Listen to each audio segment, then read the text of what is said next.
وَلِكُلٍّ وِجْهَةٌ هُوَ مُوَلِّيهَا، ہر ایک کے لیے ہم نے ایک رخ معین کر دیا جس کی طرف کہ وہ رخ کرتا ہے۔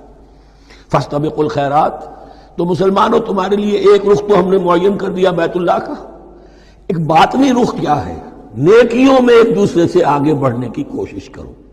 ایک ہے ظاہر، نماز کا ظاہر ہے، آپ نے قبلے کی طرف رخ کر لیا ہے، آپ نے وضو کیا ہے۔ ایک نماز کا باطن ہے، خشوع ہے، خضوع ہے، حضور قلب حاصل ہے، رقت ہے، معلوم ہے کس کے سامنے حاضری ہے۔ اسی طریقے سے قبلہ ایک تو یہ ہے جو کہ کعبہ ہے، بیت اللہ ہے، ایک یہ فاستبقوا الخیرات، تم ہر نیکی کے اندر ایک دوسرے سے آگے بڑھنے کی کوشش کرو۔ اینما تکونوا یاتی بکم اللہ جمیعا، جہاں کہیں بھی ہوگے اللہ تم سب کو لے آئے گا، جمع کر دے گا۔ ان اللہ علی کل شیء قدیر، یقینا اللہ تعالی ہر چیز پر قادر ہے۔ ومن حیث خرجت فول وجهک شطر المسجد الحرام، اور جدھر سے بھی آپ کا نکلنا ہو، کہیں سفر کریں، کہیں بھی جائیں، تو آپ اپنا رخ پھیر دیجئے مسجد حرام کی طرف۔ وَإِنَّهُ لَلْحَقُّ مِن رَبِّكَ، اور یہ یقیناً حق ہے آپ کے رب کی طرف سے۔ وَمَا اللَّهُ بِغَافِلٍ عَمَّا تَعْمَلُونَ، اور اللہ غافل نہیں اس سے کہ جو تم کر رہے ہو۔ یہاں بظاہر جو ہے کلام حضور سے ہے، اصل میں مسلمانوں سے خطاب ہے بواسطہ محمد صلی اللہ علیہ وسلم۔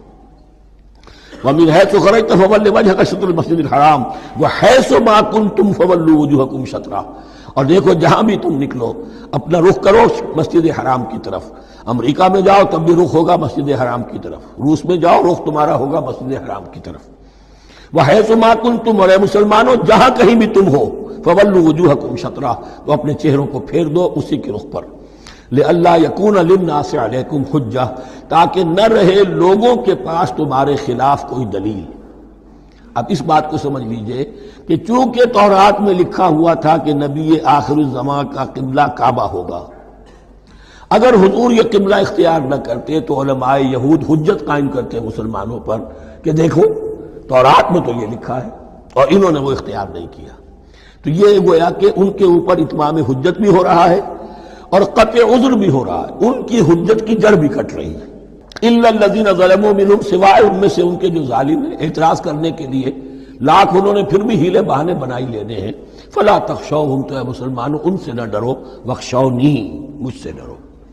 وَلِأُتِمَّ نِعْمَتِي عَلَيْكُمْ، اور یہ جو تحویل قبلہ ہوئی ہے اور محمد الرسول اللہ صلی اللہ علیہ وسلم کی بعثت کی بنیاد پر ایک نئی امت کو شکل دی جا رہی ہے اور اسے اب امامت الناس سے سرفراز کیا جا رہا ہے، وراثت ابراہیمی اب اسے منتقل ہو گئی ہے۔ یہ اس لیے ہے وَلِأُتِمَّ نِعْمَتِي عَلَيْكُمْ، اپنی نعمت میں تم پر اس کا اتمام فرما دوں، مکمل کر دوں، وَلَعَلَّكُمْ تَهْتَدُونَ، اور تاکہ تم ہدایت یافتہ بن جاؤ۔ کما ارسلنا فیکم رسولا، جیسے کہ ہم نے بھیج دیا ہے تم میں ایک رسول۔ اب یہ دعا ابراہیم و اسماعیل یاد کر لیجئے، ربنا وبعث فیہم رسولا منہم یتلو علیہم آیاتک ویعلمہم الکتاب والحکمۃ ویزکیہم۔ اب گویا کہ وہاں تو دعا تھی اور یہ 3000 سال کے بعد اس دعا کا ظہور ہو رہا ہے بعثت محمدی کی شکل میں۔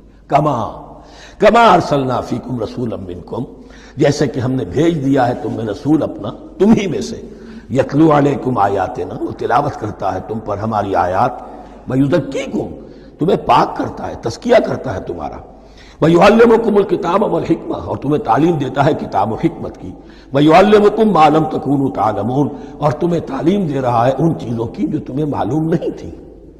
یہاں ایک نقطہ بڑا اہم ہے، حضرت ابراہیم اور اسماعیل کی دعا میں جو ترتیب تھی یہاں اللہ نے اس کو بدل دیا ہے۔ وہاں کیا تھا؟ تلاوت آیات، تعلیم کتاب و حکمت، پھر تزکیہ۔ یہاں کیا ہے؟ تلاوت آیات، پھر تزکیہ، پھر تعلیم کتاب و حکمت۔ اب ظاہر بات ہے کہ حضرت ابراہیم اور حضرت اسماعیل نے جو بات کہی وہ بھی غلط تو نہیں ہو سکتی، لیکن ہم یہ کہہ سکتے ہیں کہ اس کی امپرووڈ فارم یہ ہے جو اللہ تعالیٰ کی طرف سے دی گئی، اس لیے کہ تزکیہ مقدم ہے۔ اگر نیت صحیح نہیں ہے تو تعلیم کتاب و حکمت مفید نہیں ہوگی بلکہ گمراہی میں اضافہ ہوگا۔ نیت کج ہے تو گمراہی بڑھتی چلی جائے گی، اور تزکیہ کا حاصل کیا ہے؟ نیت درست ہو جائے، اخلاص، نحن لہ مخلصون۔ اگر یہ نہیں ہے تو جتنا پڑھو گے، جتنے بڑے عالم ہوگے، شیطان بھی بن سکتے ہو۔ بڑے بڑے فتنے عالموں نے اٹھائے ہیں۔ یہ جو دین اکبری تھا یا دین الہی تھا، اکبر کے تو باپ دادا کو کبھی خیال نہیں آ سکتا تھا اس کا۔ یہ پٹی پڑھانے والے کون تھے؟ ابو الفضل اور فیضی جیسے علماء، بہت بڑے علماء۔ اسی طرح غلام احمد قادیانی، اس کو اصل میں جو بھی پٹریاں پڑھائی ہیں وہ تو پڑھائی حکیم نور الدین نے، جو بہت بڑا عالم تھا، اہل حدیث عالم تھا۔ تو در حقیقت بہت بڑا عالم ہوگا، اگر اس کی کج ہو گئی نیت تو اتنا ہی بڑا فتنہ اٹھا دے گا۔ اس پہلو سے تزکیہ مقدم ہے، اور اس کا ثبوت یہ ہے، یہی مضمون سورہ آل عمران میں آیا، یہی مضمون پھر سورہ جمعہ میں آئے گا، وہاں بھی ترتیب یہی ہے، تینوں جگہ پر اللہ کی طرف سے ترتیب یہی ہے، یتلو علیکم آیاتنا ویزکیکم، تمہیں ہماری آیات پڑھ کر سنا رہا ہے اور تمہارا تزکیہ کرتا ہے، ویعلمکم الکتاب والحکمہ، اور اس تزکیے کے بعد پھر تعلیم کتاب و حکمت، ویعلمکم ما لم تکونوا تعلمون، اور تمہیں سکھا رہا ہے جو کچھ علم تمہیں حاصل نہیں تھا۔ فاذکرونی اذکرکم، بس مجھے یاد رکھو، میں تمہیں یاد رکھوں گا۔ یہ بہت بڑا میثاق ہے اور بہت بڑا وعدہ ہے، بہت بڑا وعدہ۔ اور یہاں تک حدیث میں پھر اس کی شرح آئی ہے، میرا بندہ اگر مجھے اپنے دل میں یاد کرتا ہے میں بھی اسے اپنے جی میں یاد کرتا ہوں، اور میرا بندہ اگر میرا ذکر کسی محفل میں کرتا ہے تو میں اس سے بہت اعلیٰ محفل میں اس کا ذکر کرتا ہوں۔ اس کی محفل تو بہت بلند و بالا ہے، ملائے اعلیٰ کی محفل ہے، فرشتے ملائکہ مقربین کی محفل ہے، خدا خود میر محفل بود اندر لامکا خسرو، محمد شمع محفل بود شب جائے کہ من بودم۔ اب خسرو کس عالم میں تھے جب یہ شعر کہہ گئے ہیں، تو بہرحال ہے تو صحیح، ایک محفل تو ہے، میں اس سے بڑی بہتر محفل میں ان کا تذکرہ کرتا ہوں۔